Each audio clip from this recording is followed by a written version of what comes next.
Hi, this is David Thornburgh, President and CEO of the Committee of 70, Philadelphia's longstanding nonpartisan nonprofit advocate for better government.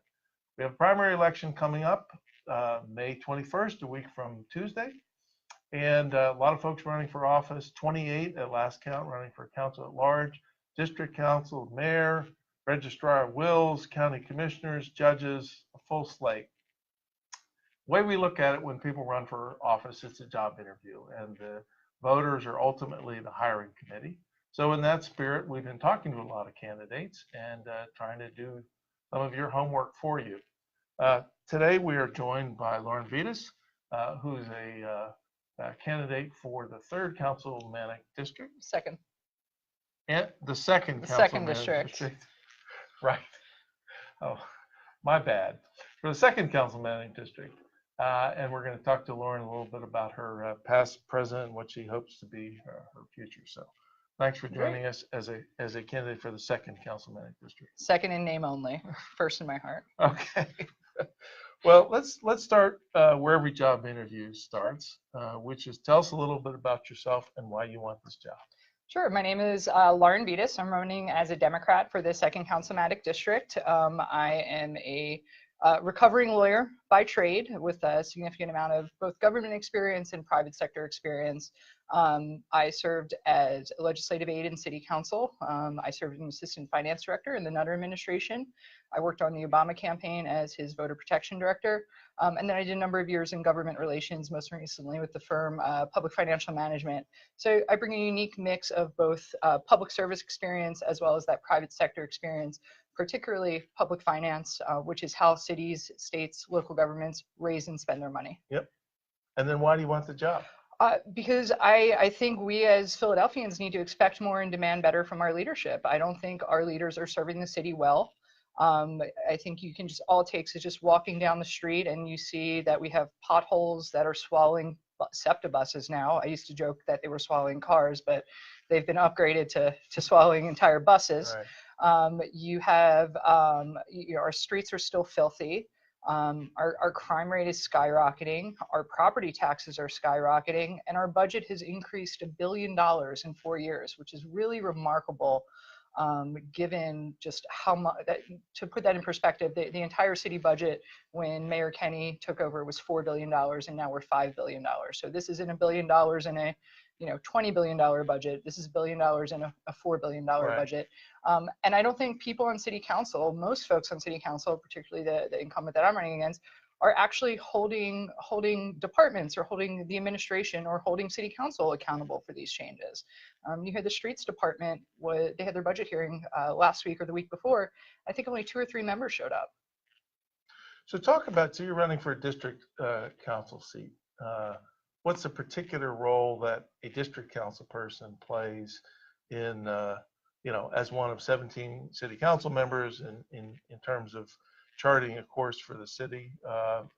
And how's your experience translate into the particular role of a district council person? So the district council role is obviously a little more unique than at large. At large seats tend to focus on policy issues that affect citywide in general, where district council people generally focus more on issues specific to their district, particularly land use and zoning. So that's one area where the district council person has a tremendous power of influence. And I think it's a really important issue in the 2nd district, given the affordability crisis that the city is finding itself in. We have not seen enough of a response from the city to combat the rising housing cost. We see, property assessments continue to go through the roof, and the number of affordable units, both whether government built either through the city or PHA or through a private public partnership, or market rate affordable housing, it's just not getting built in the numbers that we need. And I think we need to do better for our residents in making sure that folks who have stayed in the city and have supported their neighborhoods when the city wasn't thriving, when the city was struggling to attract jobs and people, we need to make sure that those residents that kept those neighborhoods alive aren't punished by this recent growth, and that's exactly what's happening. Yeah. So let's go to the sort of Lauren Vidas resume, list of accomplishments. What have you done that people should know about that should convince them that you're the right person to represent them in the second district? So I'm a fighter. When I see something's wrong, I fight to make sure that it doesn't happen. In 2008, when Mayor Nutter tried to close 11 neighborhood library branches, I was working as legislative aide in City Council. And this was during the Great Recession, and the city had a pretty devastating hole in its budget that it had to fill. And it couldn't fill it by raising taxes, it had to fill it by cutting services. And the mayor targeted 11 neighborhood library branches for permanent closure. My colleagues and I and some council members thought that this was the exact opposite tact that we should have been taking during the Great Recession. This is a resource that we should be expanding opportunities to use, not closing permanently. So my colleague and I filed a lawsuit against Mayor Nutter to keep those neighborhood library branches open, and we were successful. And that's actually how I ended up working for Mayor Nutter later down the line. He called me into his office and was like, "Hey, you're really smart. You kicked my butt in court. How would you like to come work for me?" So sometimes, relationships evolve over time. That's right. So that's one place where I stood up and fought to protect an institution that I believe deeply in. Another thing I'm passionate about is public education, particularly our district-run public schools. My public school is E.M. Stanton, located at 17th and Christian Street. And if you remember, this is again on the heels of the Great Recession. This is probably 2010. The then School Reform Commission announced closure of something like 30 plus schools, neighborhood public schools. And our school, we saw, was starting to grow. After years of losing enrollment, was starting to grow its student population. We had a number of really incredible arts and music programs. We felt that this school was the crown jewel of the neighborhood, and that it shouldn't close, that it should be, that the School Reform Commission, instead of looking at the past, should be looking forward to the future. And we felt that the school's best days weren't behind it, the school's best days were ahead of it. So teachers, students, neighbors organized together and fought off this closure. And E.M. Stanton is still operating today. It is thriving today. We just, through the efforts of the principal, teachers, and neighbors, just completed a new playground.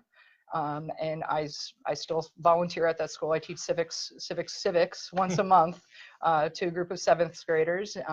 So yeah, again, that fighting spirit and attitude that when something is wrong, we need to stand up and stop it. Yep. Let's talk a little bit about a topic that has gotten a lot of attention in your neck of the woods, which is councilmanic prerogative. Are district council people, in your opinion, do district council people have too much power and too much control over local land use decisions? And if you were elected, how would you exercise that councilmanic prerogative?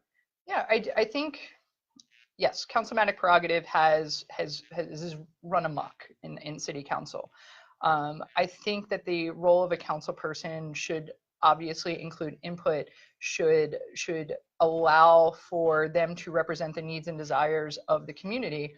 But when it comes down to individual council members getting to pick and choose which developer gets which piece of land or which project, regardless of the use of that project, regardless of the proposal, when you're picking amongst individual developers who in many cases have made campaign contributions to you, then I think councilmanic prerogative is no longer serving a worthwhile function. It's something that just becomes part of pay to play. The people who defend councilmanic prerogative, I think, present a false choice to residents. They say you can either have community input if we have councilmanic prerogative, or if we get rid of councilmanic prerogative, the community has no input, and developers are just going to come in here and do whatever they want. And that's not true. I mean, there are ways that we can structure and create a system and reform our land use policies to balance out and making sure that the community has ample opportunities for input to provide their insight and their opinions on projects without putting all of the power into a single person. Right. And I think we've seen some recent examples where it has not. It hasn't gone well. You look at the public safety campus issue out in West Philadelphia. There's a number of issues that in the 2nd district where projects have kind of blown up because councilmanic prerogative has held them from going forward, even where there might be some community support for that. Yeah. So I think we need to get out of this this binary public input, councilmatic prerogative, or no public input, because that's not the system. Right. So this is one of the issues that the Committee of 70 raised a couple of weeks ago in a package that we're calling Philadelphia Resolution 1, PR1, that includes also term limits for council members, better transparency around the decision making, the budget around city council.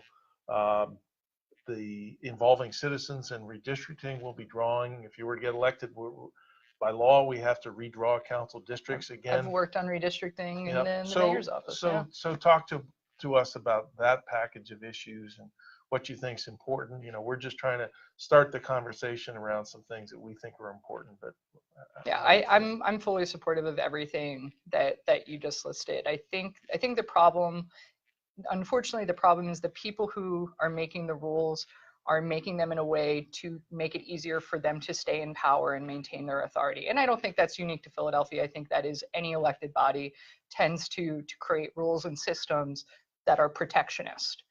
So in terms of term limits, I am fully supportive of term limits. I said it's the first bill I will introduce if I am elected. I believe Councilman Dom's bill calls for 3 term limits. I think that's appropriate. As a grandfather folks in, or if that's what it would take to get to 9 votes Mhm. or 12 votes, I guess, because it's a charter change, then that's something I would be open to. But at the end of the day, the individual council members will say, well, we have term limits, they're called elections. And I don't necessarily think that's true, because the way our rules around elections are structured, whether it's fundraising, where incumbents have essentially 4 years to fundraise versus challengers 2 years, just the power of incumbency in terms of where you have ward leaders who are serving as city council people. The system that's in place so heavily favors incumbents that I think you do need term limits, because it's not an election, it's not a level playing field. And until that level playing field gets created through other means, I think we do need term limits. And I think 12 years is enough time to get big policy ideas through, or to get a big capital project through. It should create a sense of urgency in you. Yep. So another thing we threw out there is, be interested in your thoughts on this, is allowing independent voters to vote in primary elections. Absolutely. Which could involve a state law change. But you're all in on that. So I served as voter protection director for President Obama's re-election campaign in Pennsylvania in 2012.